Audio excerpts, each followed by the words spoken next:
Hello la famille, bienvenue dans votre émission Buzz d'Afrique, les chroniques à la quête des cultures urbaines, présentées par Christophe Ombele et Monsieur Miel, le très miel, on vous a dit, ça dégouline jusqu'au paradis. Comme toujours, comme convenu, nous avons la chance de recevoir des artistes spéciaux. Et l'artiste qu'on reçoit aujourd'hui, c'est pas n'importe quel artiste. Si je devais le décrire, ce serait pas en une seule citation, mais en une seule phrase. Je dirais Zapatero Panther. Et donc, comme nous avons la chance aujourd'hui de recevoir Zapatero Panther, il va nous énumérer. C'est quelqu'un qui contribue lui aussi à la culture urbaine congolaise. Puisque nous avons tous ce besoin que la culture congolaise évolue. Il va nous éclaircir quelques questions qu'on va lui poser sur nombreux sujets de la société. Non, pas de la société, de la musique congolaise particulièrement. Et donc, écoutez Zapatero accompagné de Monsieur Miel. Et voilà, donc nous recevons aujourd'hui Zapatero. Bienvenue dans nos émissions, dans nos studios, dans nos locaux. Nous avons la chance de te recevoir en tout cas. Tout ce que je peux te dire en un seul mot, c'est bienvenue. Ah, il y a l'ambiance, il y a les tonight. Toujours. C'est pas ça. Et voilà. C'est pas ça. Voilà. Voilà, ton nom, Monsieur le Miel là. Monsieur le Miel. Toujours. Maître de charismatique. Oui, et bi. Et voilà, donc si Zapatero Panther devait se définir ou devait se présenter en quelques mots, ce serait quoi? Comment tu te présentes? Parce que présente-toi en une seule phrase, je dirais. Non, le problème c'est quoi? Zapatero Panther, c'est un maracouche à double impact. Est-ce que tu comprends? Quand on a Zapatero, quand on a Zapatero Panther, c'est un artiste qui a eu à signer chez Wolf Gang quoi. Le Wolf Gang, non? Wolf Gang. Zapatero a signé la label Wana. Label, il y a Mogonjambo, il est là. Parce que motema mabe pour mon Zapatero a choli na signé. Ouais, toujours. On a signé Wana et puis si ka passe. Bon ali bosso na beti le lobby maman quoi. Podium, tu as podium na li podium il y a podium. Na podium. Comment a-t-il au moins côté aux hommes avant d'arriver, tout ce qu'on t'avait demandé, c'est de te présenter. Mais bon, côté on n'y si on s'est présenté dans le temps que Zapatero Panther béret blanc. C'est un homme blanc, Zapatero, c'est un artiste, auteur, compositeur. Donc on a besoin de que nous montions on a besoin de que nous montions c'est l'idole de Macintosh, Bill Keaton. Dieu des esprits, l'esprit supérieur. Zapatero Panther tout le monde y pressé fort parce que so bimisi maramomo ou ngare ya kaliboso. Mais avant de toutes nos questions, avant de te poser cette question, moi je voulais savoir, toi qui es en français ou bien toi zonga na lingala to fa na mo. Olingini to sa nini Zapatero Panther, c'est à toi de me dire en tout cas. Mais monsieur le Miel, est-ce que non revenons d'abord à nos moutons. Est-ce que tu comprends? Mais français en langue étrangère. Tout le monde n'a pas ceux qui français, non, tu valorises la langue là. Donc, il y a un lingala, Zapatero Panther, non? Qui va quoi? Ok, bon, donc, comme Nengo le vito, qui est dans la lingala, tu vois, qui est dans la lingala, parce que n'a pas moto, bien se débrouiller, n'a pas mal la lingala, pas français, hein, quand Nengo le dit en langue à bateau, voilà, donc Zapatero Panther, tu n'as pas yeba. Yosa, artiste, auteur, compositeur. Vous avez un liboso de yoga qui a un limité ou bien position dans mon niveau. Mais au moins, au lieu de tolérer le collage, il ça me matol. Il matol, oh monsieur le Miel, ne fais pas ça, mon frère. C'est pas encore sorti, on connaît. Non! Et ça va marcher sur péta. Partout, tous ceux qui nous ont matol. Est-ce que matol, tu vas comprendre tes présidents. Ça veut dire que non, au lieu de tolérer le collage, il ça me matol. Donc, matol est sointé. Donc, senga, au senga, mais au que c'est 500 frères bien. Mais c'est toujours un geste. Si quand tu as le roi, j'ai dit ma tôle, il y a ma tôle, au deuxième mois, vertige, ah, ok, donc ma tôle, voilà, ils ont ma tôle. Mais dans ce là, il a bête à moto, ma tôle, on a interview, on a vu ce oui, on a dédicacé, on a dit, bang, on a continué, on tient à cal. Faut mettre un président Jérémy Mokoko, non, président Jérémy Mokoko, on a tôle, le col à Panther, le bizarre, ma tôle. Mais dans ce là, par exemple, moto, on a si ma caméra, on a vu sur Daniel Alvin, l'homme là. Oh, Daniel Alvin, c'est l'au-delà des esprits, l'esprit supérieur. Putain, c'est le charismatique, quoi. Mais toi, tu parles de Daniel Alvin, on va parler aussi des autres là. Oui, mais Alvin n'est que président. que tu vois. Ok, donc Zapater reporter. Question on a Tolinito et aussi éclaircir Bissot, c'est bon, c'est un truc qui est prévu, c'est ça. Maintenant, il est sur le marché déjà en train de damer, mais c'est pas encore sorti sur les plateformes de téléchargement. C'est ce qu'il voulait nous faire comprendre. Donc quand il a essayé de nous faire comprendre que Matol c'est un son qui veut dire ceci, cela. Vous avez écouté déjà. Maintenant, on a une deuxième question pour l'artiste Zapatero Ponte. Zapatero Ponte a tomonio au bimisaka banzemona au traîner mingi na studio ya Smith Wiz. Yoza signé na label ya Smith Wiz to oza moto artiste polyvalent. Non. Monsieur le maire. Au moins déjà Zapatero a sali affiche bati Wolf Record. Pour nous, nous avons vraiment que nous Zapatero. Et puis il y a un ministère belge qui a pétu à la Simatontine. A beti banzembo. Ata bora Wolf Record wana. Ah, batiti yango te menga soko mona affiche na Wolf Record. Mais petit belé ba olela. Na tsoka ka Wolf.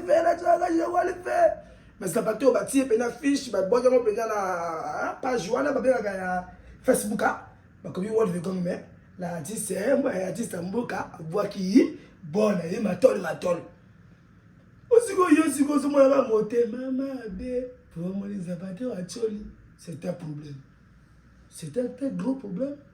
Monsieur le maire a recevoir un gars la chez monsieur le maire en donc non va comment le non chai Jonas van bien. Et donc si je dois comprendre en bref ce qui n'a rien yeba donc ce qui nengo lobinanga ce qui te limito katana mukuse aux artistes signés chez Wolf Record. C'est ça monsieur le maire. Maintenant ne cherche pas à traire vraiment profondeur parce que mon gars là je suis un artiste c'est gangsta. Ouais, quand tu parles aussi je peux t'aller avant d'être gauche toi t'as monsieur le maire pour gauche épée. Voilà donc Zapatero a limité que les malamans ont enchaîné pour la bataille. Il y a un amour pour ça il veut s'exprimer comme on dit. Voilà donc Zapatero Ponte, si je devais te poser une autre question pour enchaîner comme tu veux qu'on enchaîne. Vas-y. Avant de commencer le sujet au Lingiwana. Yosa artiste et à Wolf, c'est ça non? C'est ça. Je suis carrément reconnu dans Wolf Record parce que si pas moi tu as une image wana, la Wolf Record tient la fiche. Voilà. Donc yo, aux appels petits, il y a moto va bien à Mokonjamboka. Puis petit vieux, il y a pas l'air balabala té. Il y a pas l'air balabala parce qu'il y a balabala. Ba bête va featuring les autres bêta nango mais faut que nous temps vie avant d'aller que non, wana mwana nga petit nga to kolana na moké. Mais est-ce que tu moto na mona ba musu ba sama minzele? Est-ce que même nga ezanga que non bateau va finga vieux wana.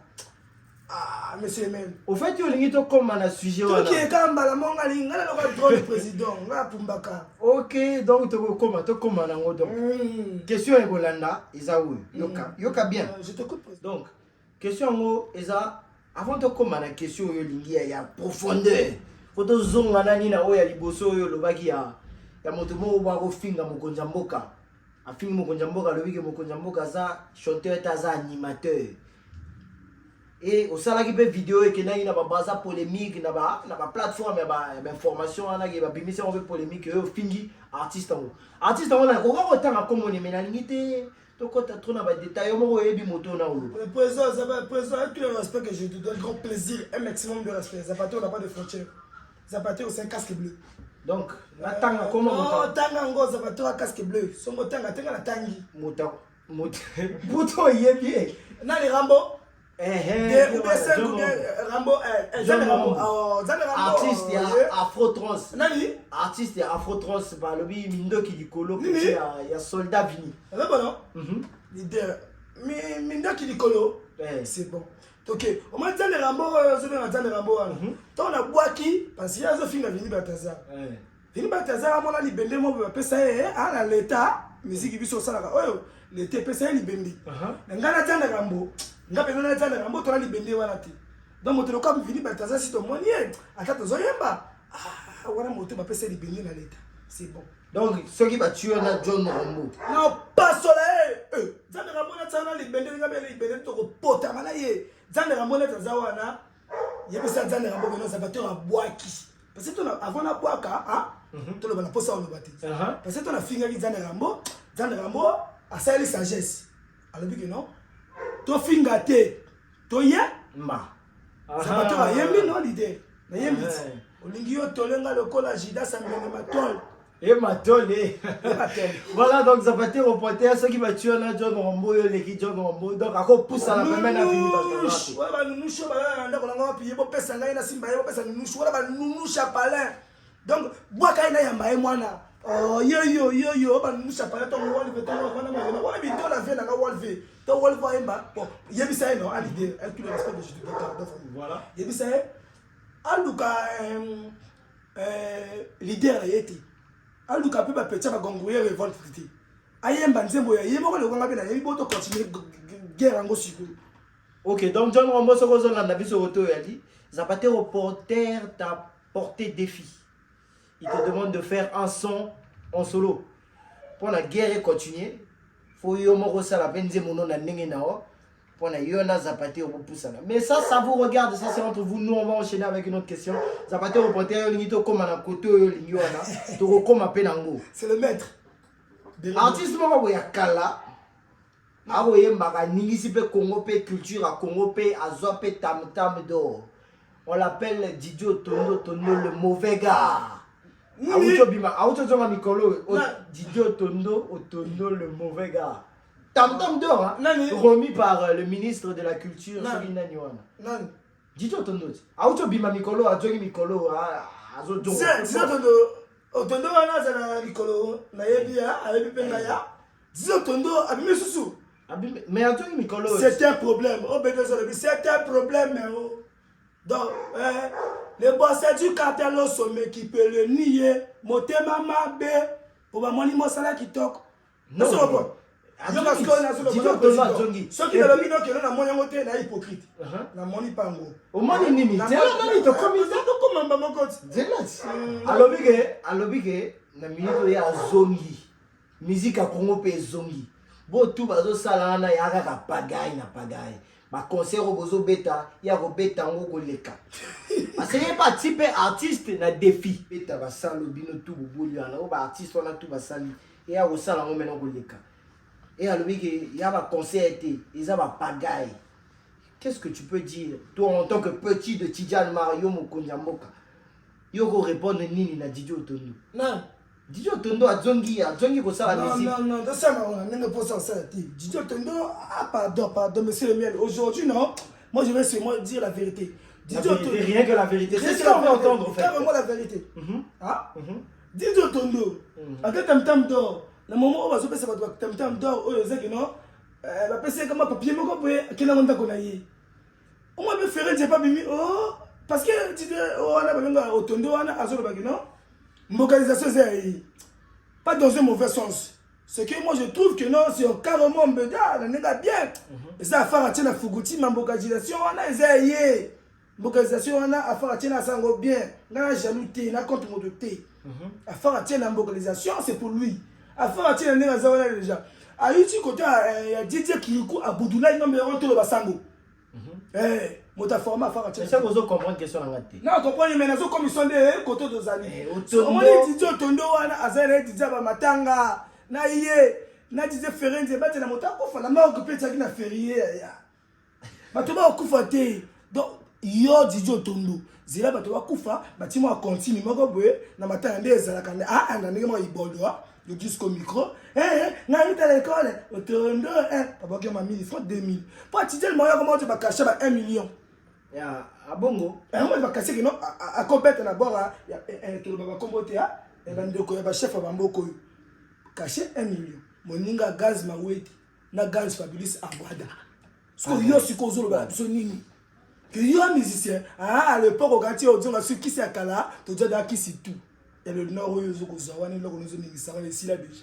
Donc ngolo ba Tondo ba défi to azo pesa na minute wa kokangote. Comédien sobe ya ga monika que non bato ba peto ba fulama ngapena bima peut-être on se ba tsanga ka.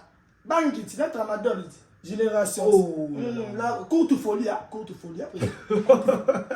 Donc Zapaté reporter essaie de nous faire comprendre que ce que Didier Tondo est en train de faire c'est de la comédie. Mais bon, On ne va pas s'hasarder là-dessus parce que ce sont les problèmes d'artistes. Nous, on n'est pas là-bas. Hein. Nous, on veut juste savoir comment est-ce que ça va avancer. Et donc, Zapater au Panther, on va avancer. On ne va pas s'attarder là-dessus. Question maintenant, la nao, yo nani apesa inspiration en musique. Idole les nani moto apesa penja posa ko la musique. Et puis moto po lingo ça la fit naï.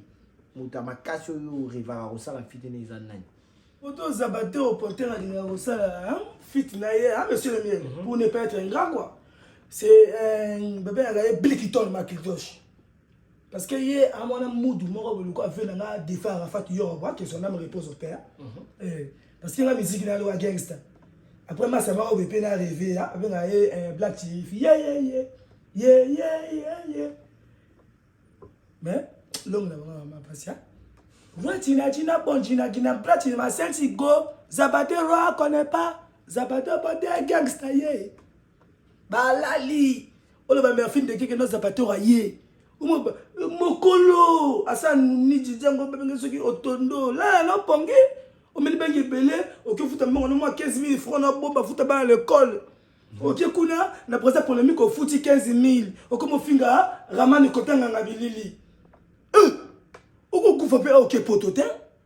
Mais monsieur le maire là, comme kuna parce que bagage. Tout ça, maman, pour ça, ça. Yo ça rango parce que zo maka non. Ojo en actualité. Mais actualité yo ojo ngawana. Mais de ça, c'est un problème. C'est un très gros problème de Paul Yoti.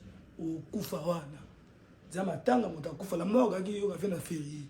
On a demandé que nous avons ça sur ma moto. Matanga peut pas bien sur la DJT. C'est bon. Et donc, Zapater au Panther, si je comprends bien, ce que tu as eu à dire, c'est que ton idole, c'est Bill Clinton Macintosh. Et tu rêves de faire un featuring avec lui. Bill Clinton, c'est au moins la vidéo.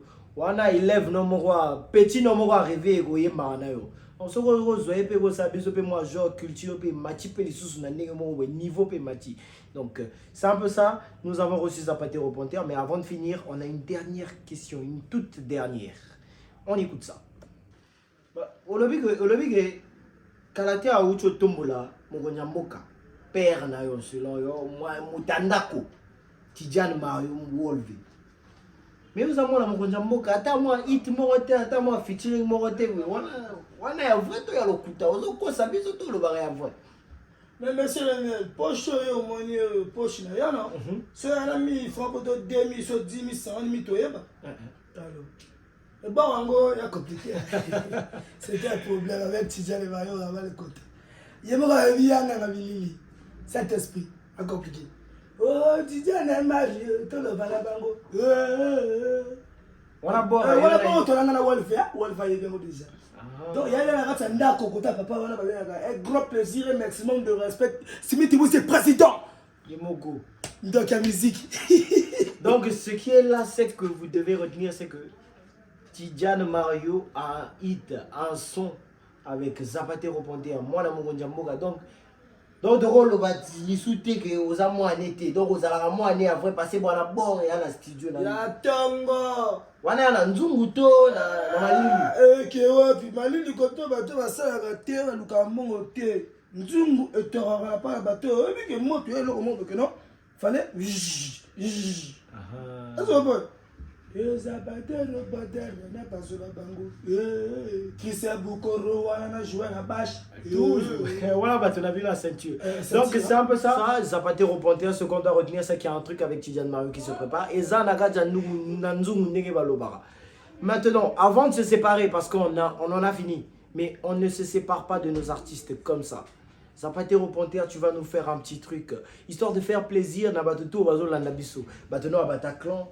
Maintenant, il y a Wolve Record, Wolve Gang.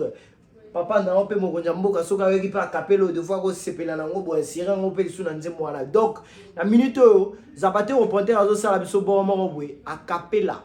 Soka go rapper par rapper. Zapater au Panther. On écoute s'il vous plaît. Oh, monsieur le miel.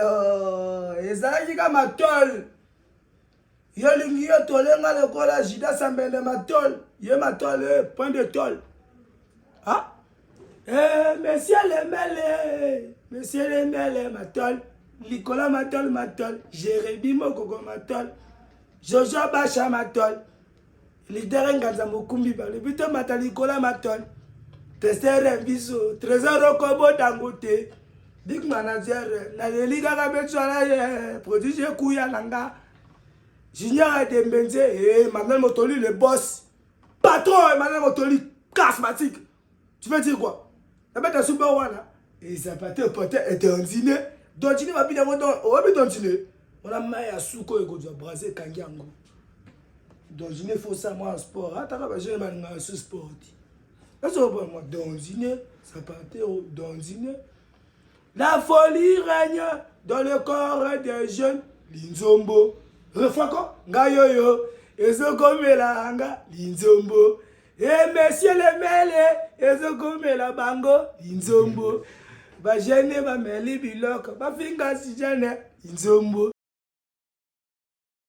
Et donc, Zapatero Ponter, a cappella, ça fait toujours du bien pour toutes les personnes qui nous suivent. Et donc, ce que je dois vous dire et ce que vous devez retenir, c'est que Matol est déjà sur le marché et ça arrive bientôt très très fort. Attendez, Matol de Zapatero Ponter sera bientôt disponible sur toutes les plateformes de téléchargement. Mais en physique, allez dans les bars, les coins que vous connaissez, vous allez écouter Matol Zapatero Ponter. Merci d'être venu. Et donc, Zapatero Ponter, nous te remercions d'être passé, d'être venu dans nos locaux pour pouvoir répondre aux questions, pour pouvoir éclaircir les fans et les mélomanes de la musique congolaise. Et donc, nous te demanderons un petit mot de la fin, si tu pouvais dire quelque chose. Non, le président le président, monsieur le miel, quoi. Mais le fait de ne pas trop comprendre, tu risques de te perdre. Est-ce que tu comprends, président? Oui. On est à la fin, mais c'est la bande de collaboration congolais, quoi. Bon, Lucas, monsieur le miel, on peut s'habiller tout ma cambo, net ça peut se Zapatero Ponter, mais ceux qui ont mis ici, puis n'a qu'on reprendre Zapatero Ponter, monsieur le miel. Non, on a ça. Ça tombe. Et donc, Balanji Abès d'Afrique, nous sommes à la fin de notre émission. On a remercié Zapatero d'être passé, en tout cas ça nous a fait du bien déjà.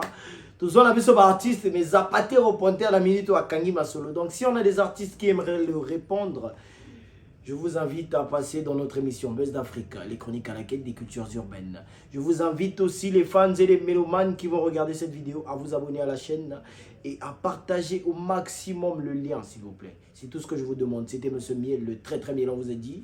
Derrière la caméra, Daniel Alvin l'homme, Liam Makoso, le PDG, Damien Malonga, Yemoko, David Etinga à la réalisation et mon DG à moi, DG Karel Avatar. Phoenix, vous connaissez. Donc, que la douceur du miel soit avec vous. One love, on est ensemble, la famille.